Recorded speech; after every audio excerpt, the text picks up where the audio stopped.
and this is going to be a great panel. I'm going to let each of the panelists introduce themselves. They have some amazing backgrounds, and you're going to learn a lot from them. And so let's give each of them a few minutes to introduce themselves, what they do, and we're going to talk a little bit about their journey, and then we're going to spend a little time hopefully getting some of your questions as well. So, jump in. Wow, got to follow a really energetic intro. Let me keep it going. Hi, I'm Francoise Marble. I'm a cardiologist at Johns Hopkins. I'm co-founder and CEO of Corey Health. And I'm excited to share more about my journey once the other incredible panelists introduce themselves. Hello? Right. Great. Thank you, Francoise. So Maulik Majmudar, I'm also a cardiologist at Francoise. I'm the co-founder and chief medical officer at Biofourmis.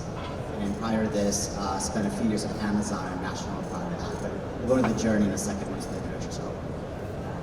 Hi, Dr. Asif Ali. I'm a clinical assistant professor at UT Medical School, an academic appointment. I'm in private practice, and I'm a fractional CMO for a number of health tech startups.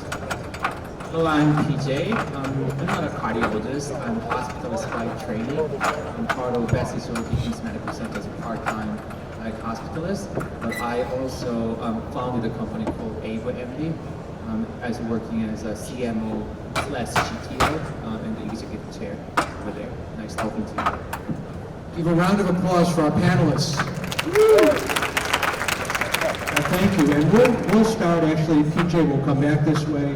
Talk a little bit about your journey. Like, what was it that got you interested in starting a company, and we'll ask the same of each of you in terms of how you decided to do what you were doing in addition to saying, gee, I can take care of patients, but there's something more. So I think I should talk about what our company is doing. So we can say in a single word, not single word. We are kind of platform for like kind of Lego-like platform for any clinicians building clinical apps on their own without technology, expertise, or design skills. They can build and deploy. So I never consider myself as an entrepreneur. Everything started from my residency. My hobby as a self-taught coder was building clinical apps, helping myself see patients better so that doctors, attending physicians might feel I'm very competent. It led to my fellowship where I was continuing building 10, 20 different apps. Some of the apps were featured in magazine. And then I found that this is not scalable. I cannot continue to keep and maintain building all of these apps on my own. So my idea led to the point that, okay, I should build a platform where all the doctors can come in and actually build for me. I expect that will make things easier, but building, maintaining this platform was making things more complicated. Okay, I need more people. I need a business perspective on this. I need more developers, more designers. And then I got to the point, okay, building a company was the only option I had. So it happened, I say myself that I was kind of pushed to entrepreneurship rather than I thought about entrepreneurship before my career started as an entrepreneur. Thanks, PJ. Asif? So my journey began with a mentor, and I have to give him credit, Dr. Farid Murad, who won the Nobel laureate in nitric oxide. I was a medical student. I was studying, it was 2 in the morning. I walked in an elevator. He walked in after giving a lecture at late night at a gala, and invited me to his office and challenged me to create a 5-year plan, and then told me reverse engineer it.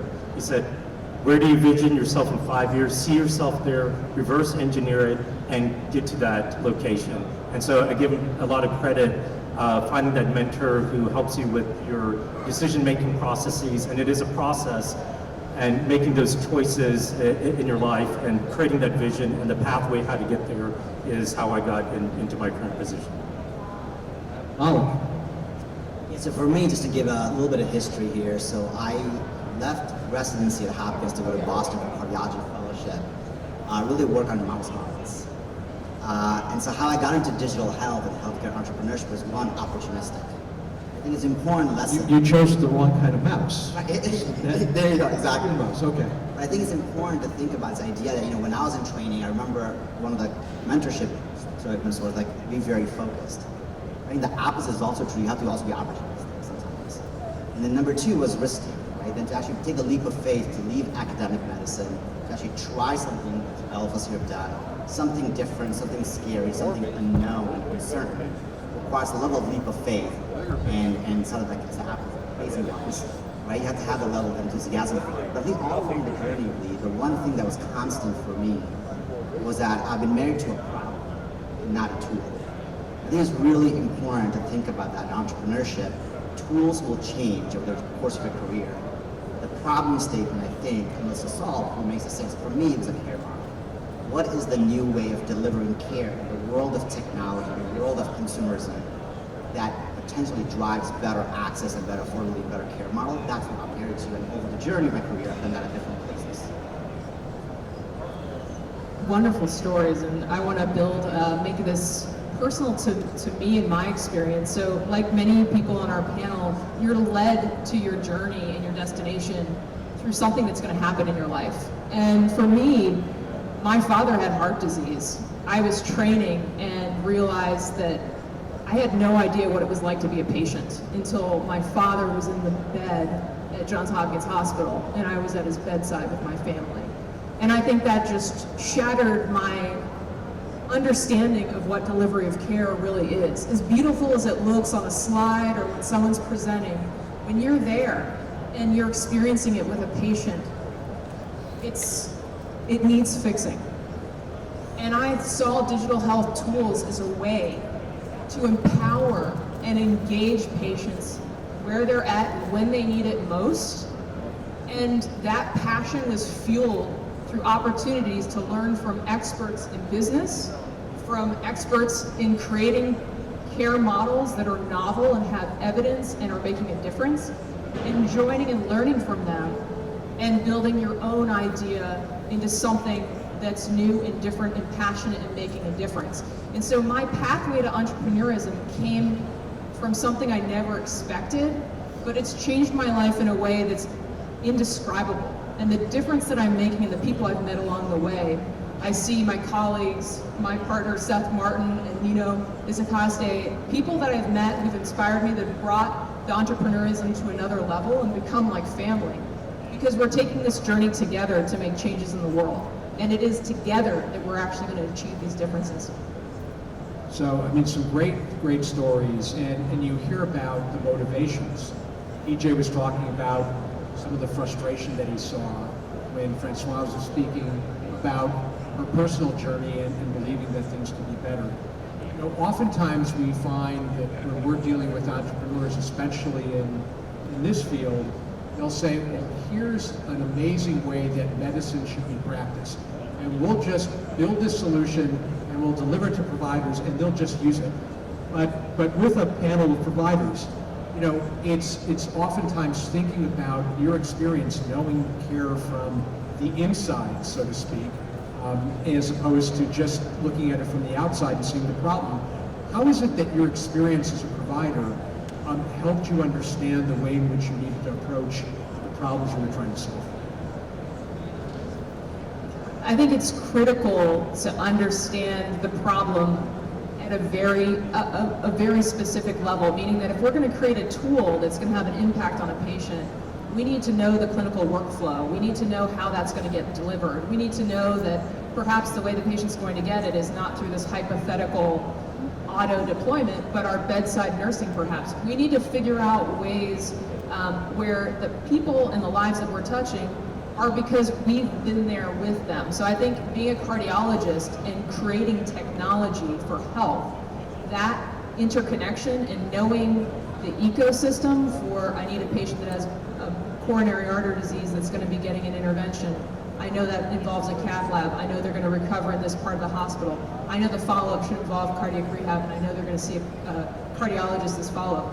All those pieces require decades of training and really understanding an ecosystem. And to make this scalable, so that not just within our own institution, but in other institutions, to have that general knowledge is going to be important for the patient, our end user, and their families. for the clinician who's in our own shoes that doesn't want to be overwhelmed with data but really wants at a glance information.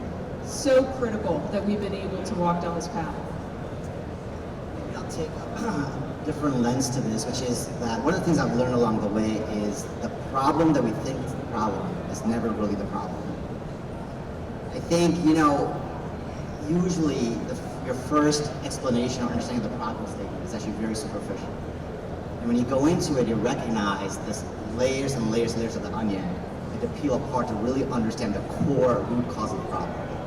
And as being a provider, you have more ability to understand those levels of complexity and try to uncover them in a way that really gets to the ultimate need. Because I think as an entrepreneur, if you want to build a business around it, you really need to understand all the complexities that go into the problem solving, which for sometimes is cultural, sometimes it's economic, sometimes it's misaligned incentives, and sometimes it's institutional infrastructure.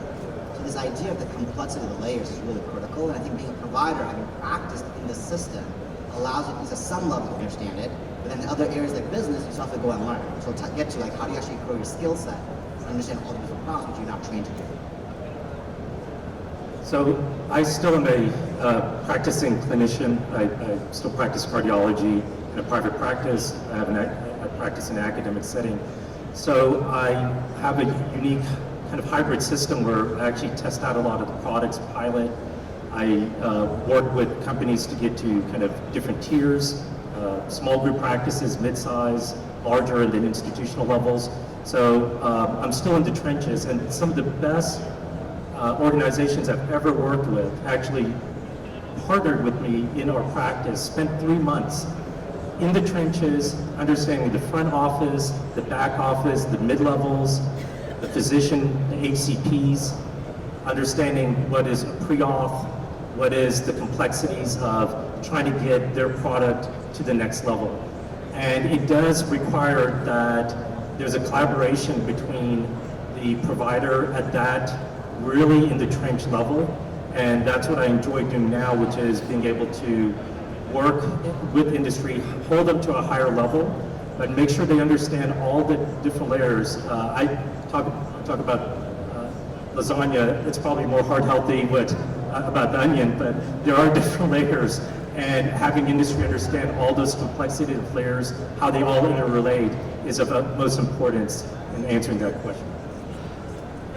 PJ, you don't have to continue the food analogy. So, I don't have any other food analogy left. I need some time to think about it. I think everybody else talked enough about the advantages of as being a doctor / entrepreneur for healthcare startups. So I might talk about a little bit of disadvantages then. So it's clear that as as a domain expert, you have clear advantages about understanding the problems deeper with your domain knowledge, like deeper insight. Nobody can really compete with you. But not necessarily that only helps. There could be some curse. I sometimes come up with an example of like Grammarly. I love Grammarly. We always use Grammarly to review my emails and everything. I noticed that this product is created by Ukrainian students, not the English literature major, who should have deeper knowledge about what really Grammarly means.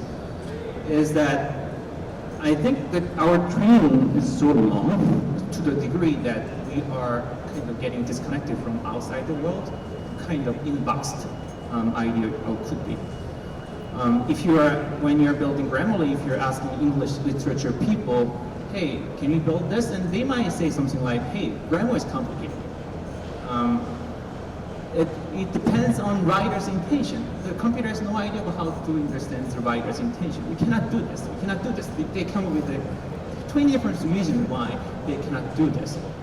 So as an entrepreneur / doctor, I think we should keep trying to expose ourselves to the external world.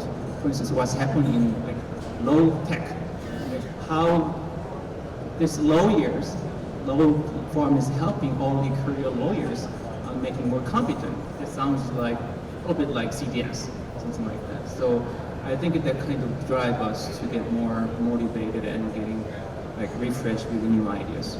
That's what I think.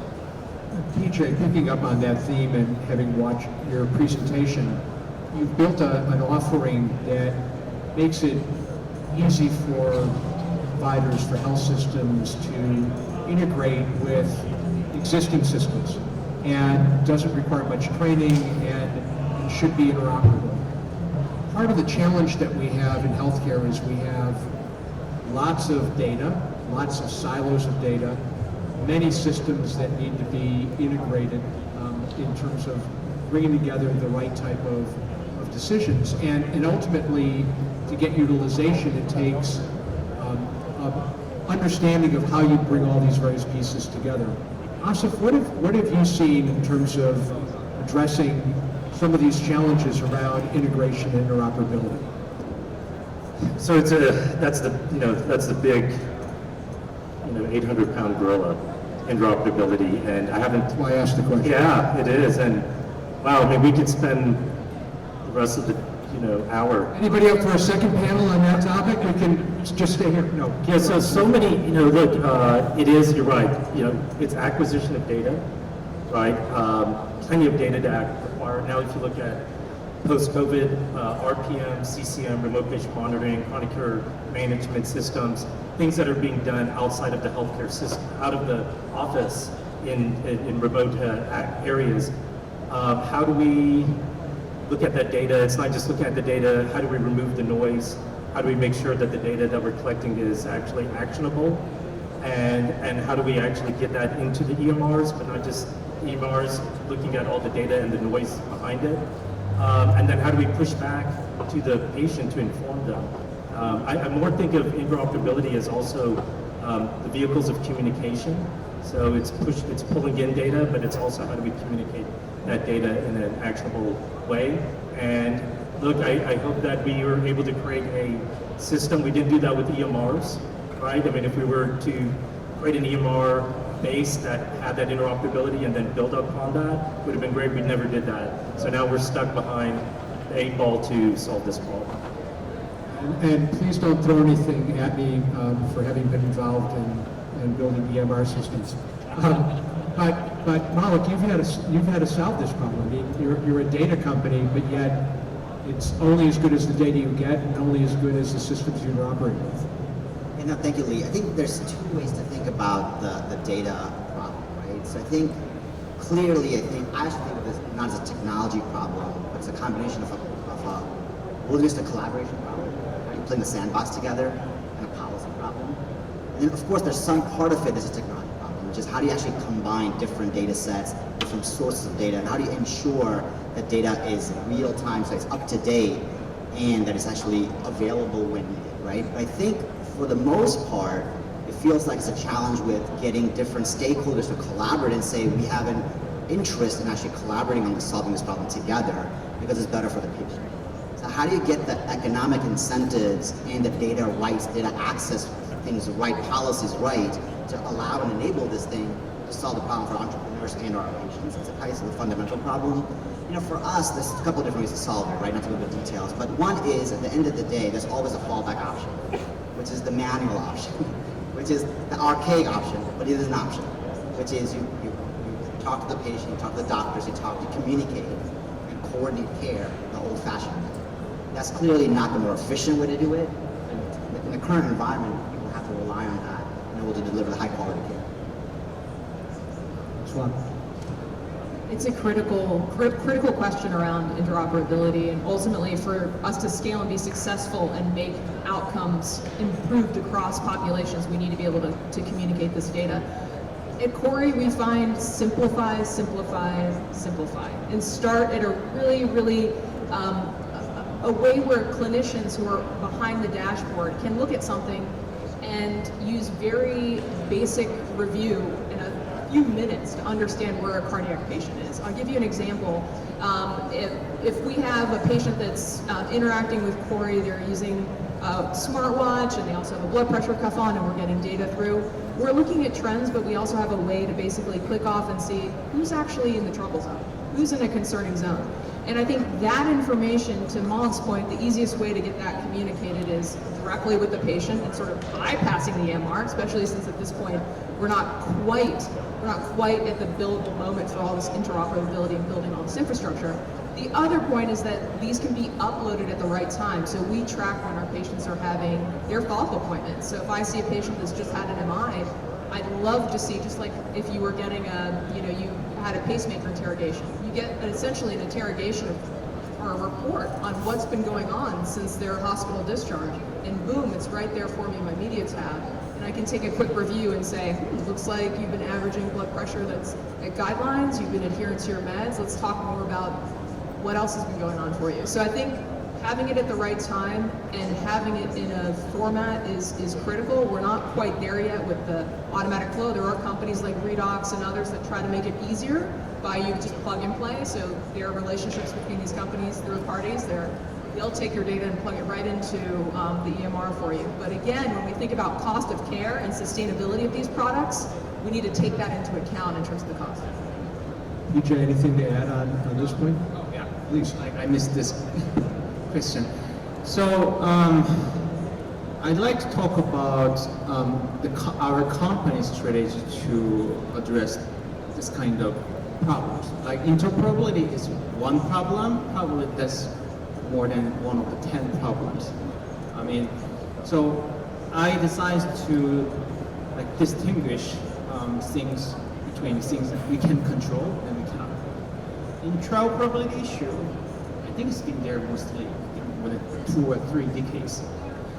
I think it's a good thought experiment. It's good to discuss how to solve collaboratively. But from our company's standpoint, I cannot really count on the future that interoperability issue will be solved within a year or 2. So for me, I keep kind of maybe 3 different scenarios. It will never be solved. If it's solved a bit better, or it's going to be completely solved within 5 years, then we just need to prep what our strategy will be based on these different scenarios. I mean, that's the same for any of all the problems we cannot control. For instance, we are integrating into Epic. There are a lot of things we don't like about Epic. So whatever you put efforts into integrated application, the apps inside Epic looks like application from 2000.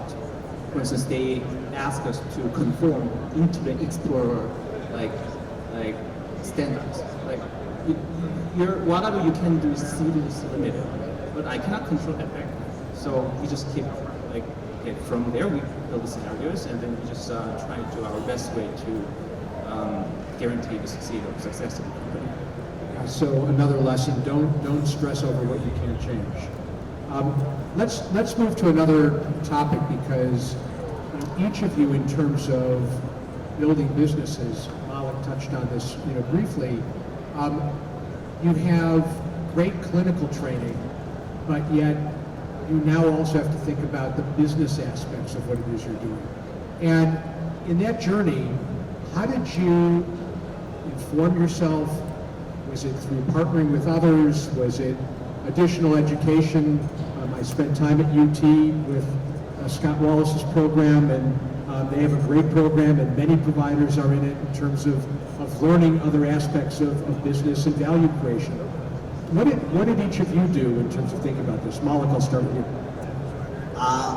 So I think there's a few comments in there. One is, to your point, Lee, you have to find non-traditional mentors, which isn't always that easy if you've grown up in the traditional healthcare system. Because your mentors, your supervisors, your managers, your friends are all the same people around you, right? It's your residents, your fellows, your faculty. The first level of complexity is, do I even tell my mentor the alternative career path I'm thinking of, right? So first you got to start with how do I actually disclose? If you really have great mentors, that's a very easy decision because they're supportive of you. So that's number one. For me, having trained at the places I trained, which were very research and academic heavy, it was not easy to find mentors within this facility that were entrepreneurs. So for me, I was lucky enough to have other faculty that I met through AHA or other forums like these. I was able to reach out to them at Harrington and Stanford or Harvard and Yale. So that was really helpful. But then you could say even having mentors in one domain was not good.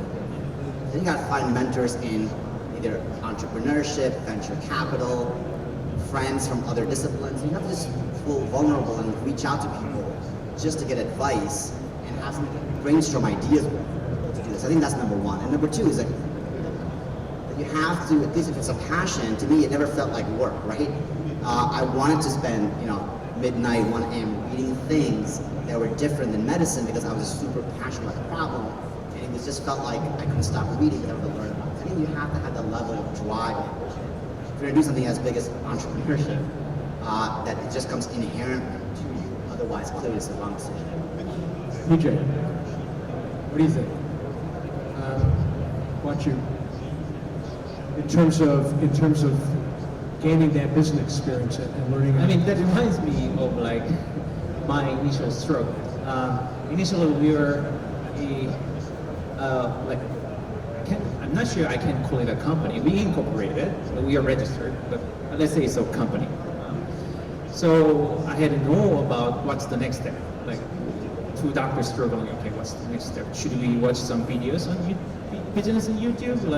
So we randomly contacted some business people at Columbia Business School, and then tried to get consultations. And then one of this guy was asking, okay, what is your go-to-market strategy? And then I was thinking, I never heard of the word. I misunderstood it as market selling goals. It's kind of like business jargon, like cash cow, maybe this is a market, we're selling goods nobody wanna buy. Obviously everybody laughed at me. So that's when I thought we need serious business inputs. So I didn't really have any business, I didn't have business mentor at the time, so we found that you will be incompetent anyway. Clinical part is a small thing. Building product, making sure the building product is a cycle of getting better, improving, design, development, working with developers, in good communication with developers, sales, will be incompetent anyway, and you need to find good talents who can work with you. So we randomly keep sending emails to business school, hey, is there anybody interested in joining our company? So here, over there, our CEO from Columbia Business School joined us. So that since then, our goal is to try to make a good communication between us to make sure that we will almost work like single person with different domain knowledge, which is super hard because as a doctor we know how to work as a team. But when you're working as a team, like hospitalists and cardiologists, there's a well-structured way of communicating. You consult, you respond, there's a well-established structure of communication. We don't have that in a startup. Everybody has different skill set. It's very hard, but I think we are continuing the effort, and I think it's been working. Asif, thank you, PJ. Sure. So we've all been to medical school. We're all interns. That learning curve, fellows, attendings. I mean, that learning curve was steep. This is no different. Entrepreneurship is uncharted territory, right? I mean, we spent hours and hours studying for exams and getting through medical school and cardiology fellowships and internal medicine. So entrepreneurship is no different. And I mean, the question, getting back to the question was, finding, like Maulik said, a mentor who is non-traditional. And going back to being an intern with companies, go extend your neck out there and say, look, I'm very interested in solving this problem with you, and I have some ideas, because your clinical acumen, all the years you've spent as in your training, and how you start envisioning and applying that to other companies is really how I kind of got my feet into entrepreneurship. And so it just takes that discipline, and you got to read. I mean, there's so much content out there. And look, you're here today. You're here at the Pavilion for health tech and innovation. So this is a great start to be part of organizations like what the American Heart is putting together, and with my esteemed colleagues, just really understanding and being part of the system and bringing your unique brand, because each one of you have a brand, and how you want to bring that brand into other brands and how you can influence those brands is how you really learn in this very steep learning curve of entrepreneurship.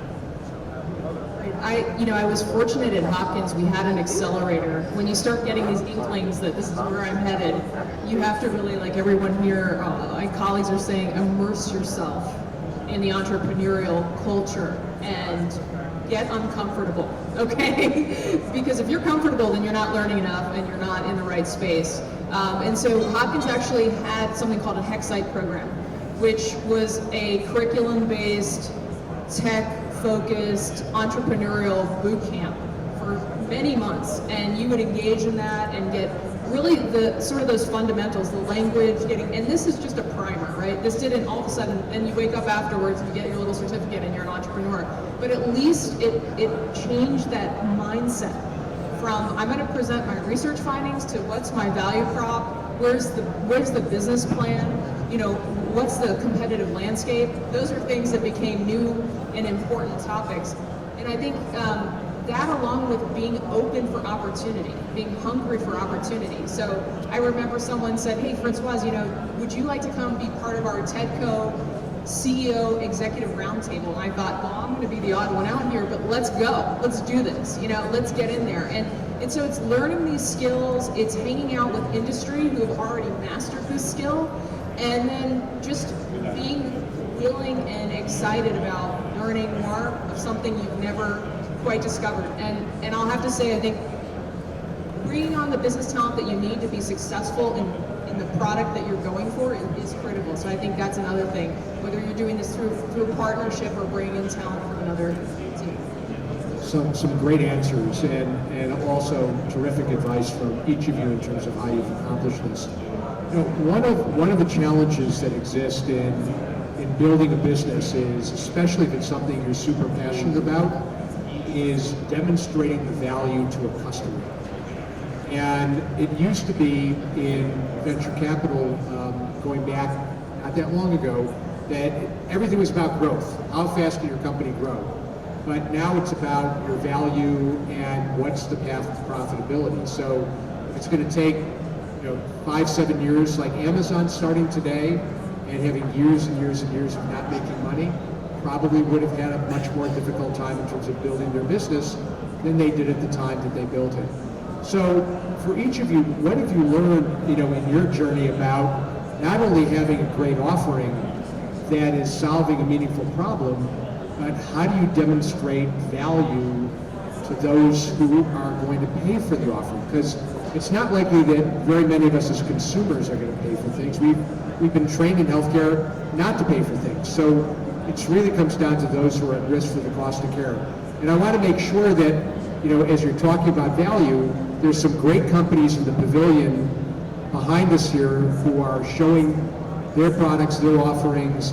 Please make sure you stop by and see those companies because they each have interesting stories as well that you can also learn something from. So, but from a value standpoint, Francoise. I think one very clear focus for Corey and our company was we need to do a clinical trial. Really, in talking with customers, they want to see that this isn't an exciting idea that you've bubbled up and you think that it has value, that you've proven it in the patient population for which your product serves. And that is ideally presented or published or shared in the scientific community for feedback. So I think in terms of building value and listening to our customers, what I've heard the most and what we guided our journey as a business along was let's generate the evidence and from that evidence grow our product and respond to our customers like that. Great. Maybe I'll make 2 comments here, which is first and foremost, I think the lesson learned here is that when you ask the question of value, the immediate next question is value for who? And one of the things in healthcare, which is very different than a consumer good, is the terms customer economic buyer is actually not just that, it's economic buyer, which is who pays. And there's influencers, and there's decision makers, and then there are users. There's 4 categories of people. You have to understand the value to each one of them, but they all are critical to drive adoption, sale, and then adopt use later on, right? So I think it's important to understand, first of all, that. Then you have to say, all right, to generate value, clearly evidence generation is going to be a critical one in healthcare for at least a few of those stakeholders. But beyond evidence generation, the whole usability, the workflow, the cultural adoption, all those things, right, the resources required to actually deploy something in practice, all those things are equally critical.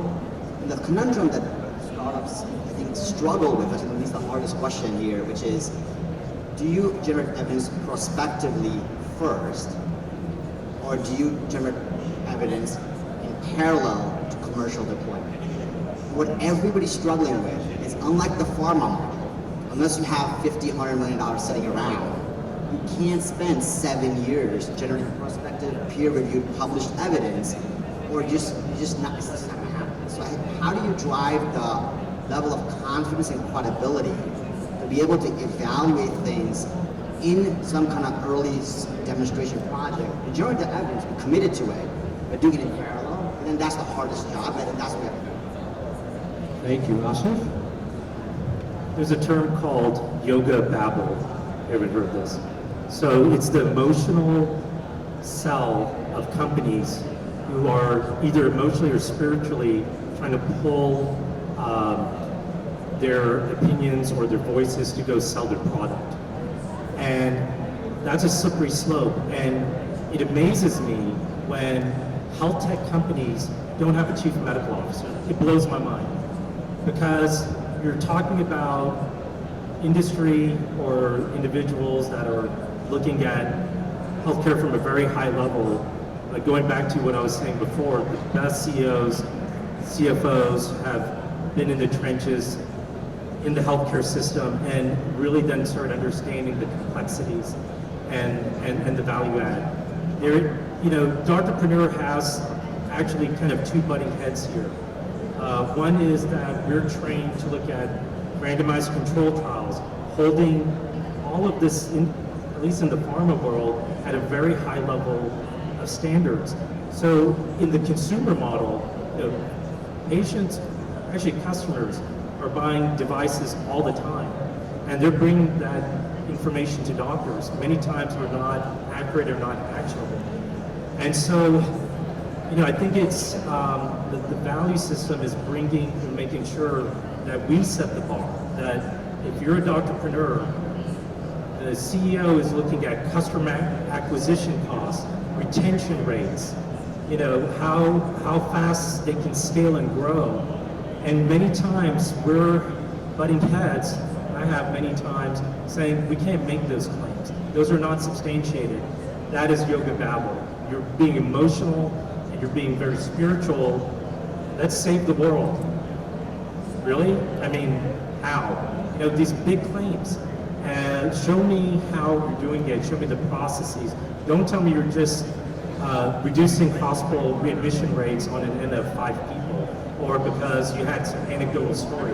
So the CMO position, or you know, the doctorpreneur position, is holding industry accountable to that high level of care that we do for patient care or for pharma care and industry care. EJ, value? So I don't think there's any single answer. It depends on the business model you're taking. Not necessarily all of the startup companies should be involved in like very strong clinical trials. I have some background ideas about the discrepancy between hospital decision makers and end users. For instance, if you're building decision support systems for end users, users are doctors, but you should convince the hospital administrator decision maker to sell it. And then I think that discrepancy may be the reason why hospital system looks so behind compared to other solutions in other industries. Because, recently we hired UI UX designers. I showed CERN to them. They said, oh, this looks like an application from 90s. I showed Epic to them. Oh, this looks like something from 2000. So looks like they think Epic is better, but they think the design and the usability, why buttons are so here and there, like colors, the meaning of colors is very confusing. What is happening? Because probably the decision maker didn't care much about the end user satisfaction, and that might be one of the reasons why this collective accumulation of so many different decision support is not leading to collective value eventually. So from our side, administrators want to have very strong return on investment. If you give you $1 million, probably you should comes back cumulatively, like indirectly. And that those kind of ROI evidence is very, very hard to build. And then our core belief of our company is that everything will be ends up with end user satisfaction and value coming to the doctors.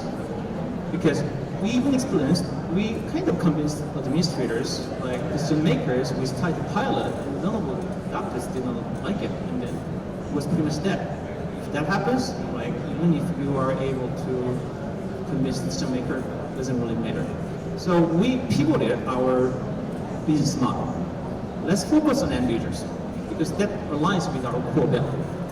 Make it free for decision makers, so that we only use the influence of end users, because the fact that so many doctors are using our tool gives us influence, although they are not indirectly paying us.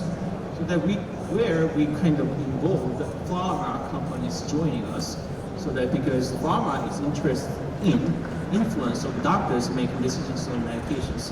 So I think it depends on models. So I don't think there's any single model of fitting to everybody. So the startup is, everybody says the process of pivoting, same applies to business model.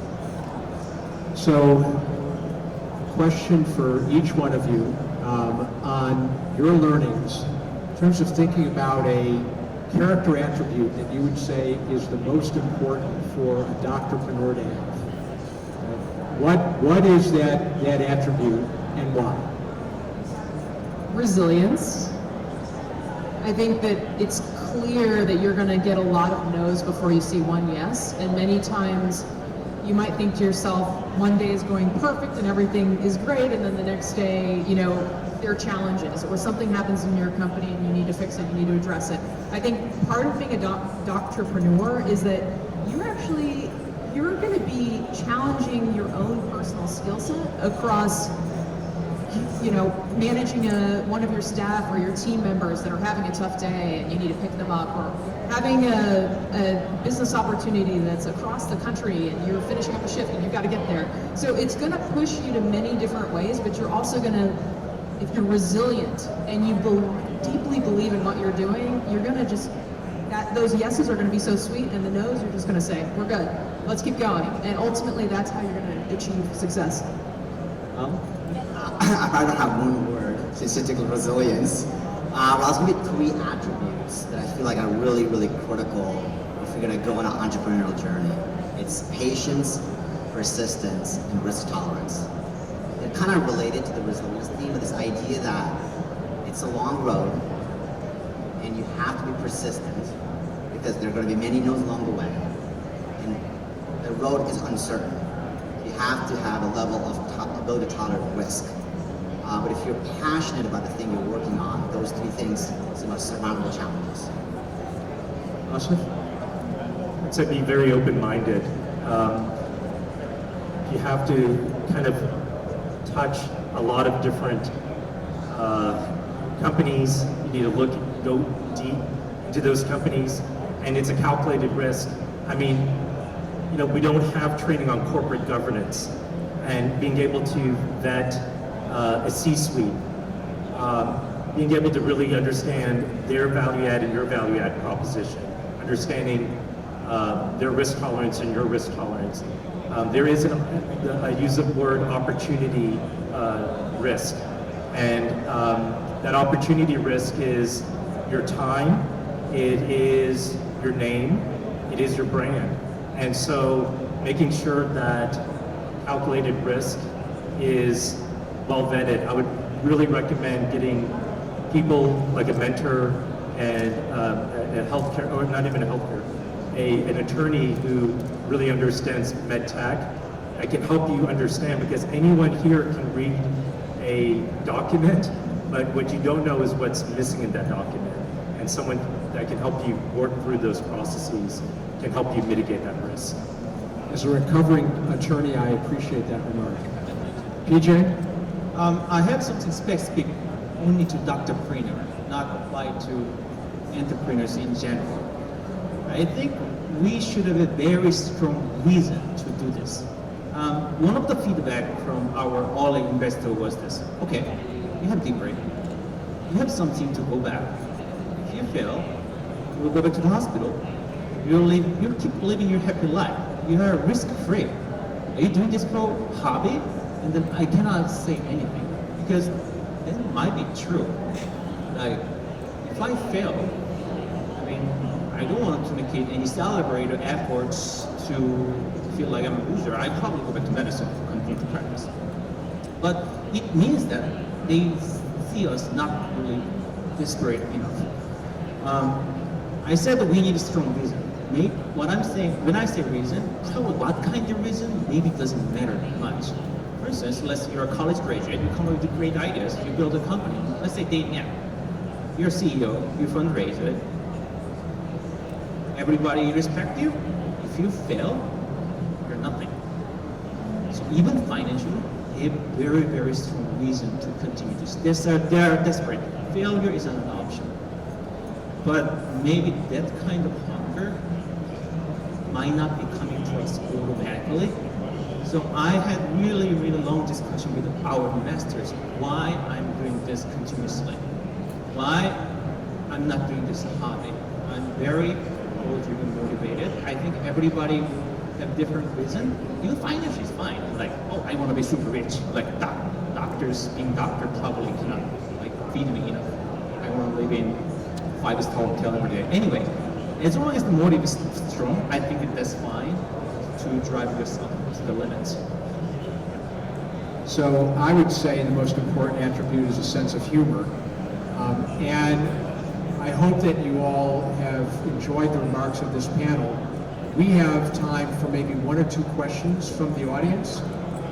And if anybody would like to ask a question, come on up, we'll give you a microphone and we'll let you fire away at the panel.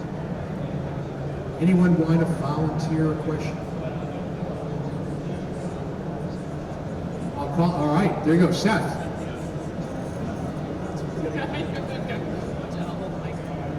Something that stood out to me is multiple panelists mentioned reading, and like this day and age, it's really a special thing to still read, right? So much in social media, we're here at the meeting, it's, and some entrepreneurs like Elon Musk, he talks about the books he reads, he's like a voracious reader. So I'm just curious for folks in the audience, maybe just to talk a little about what you read, like what do you recommend reading for doctorpreneurs? I'm happy to start. I'm trying to really hear has like their opinion. It's common saying that the most creative ideas and the most creative solutions come at the adjacency of multiple disciplines.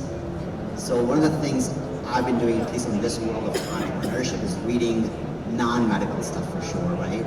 Trying to read things that really try to expand your horizon related to the business you're running or related to some of the problems you're trying to solve for. What are the analogies in other industries they can leverage as inspiration or quite frankly even imitation for you. So I think those disciplines right adjacent to your businesses. On a daily basis, like quick reads, like Harvard Business Review, they make real quick snippets of just ways to run a team or stay collected towards a focused goal. They also have like audio clips and it just comes through your email. But I like biographies. I like to get into someone's journey. Like whether you're reading Steve Jobs, obviously that was incredible, but like Ben Franklin, like other inventors and inspirational people, true stories about how they persevered, how they maintained their inventiveness. It brings me a lot of interest and joy, so I try to. I completely agree with you that we should get continuous exposure to non-medical stuff. First of all, actually, I'm trying to myself getting exposed to core medicine, like for instance, reading NEJ and whatever, regular basis, just to make sure that I'm at least on the top. And then otherwise, I'm trying to get exposed to very random stuffs happening out of medicine. Medical information. I'm trying to avoid medical information, general things like that, because their opinions tend to be very synced. Everybody says the whole EHA integration solves everything, introvert with the number of problems. So it's hard to get very unique perspectives. So what I'm doing is that I subscribe very random topics in like Medium, for instance, things like that, like design, UX, like law, legal tech, music tech, so that I get exposed to random things, and then combined with that clinical knowledge, sometimes new ideas come up.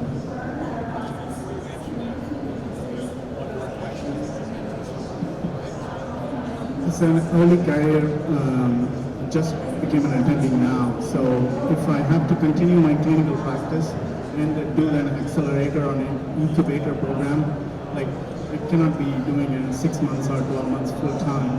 So I have to continue my job and do the accelerator and incubator program, maybe traveling on the weekend or something like that. So what are my opportunities? So it's, I think we've all kind of done that journey. I mean, it's not, you know, it's tough. People go and do executive MBAs while they're in fellowship. I have a buddy of mine doing that, or he takes a gap year and does a fellowship afterwards.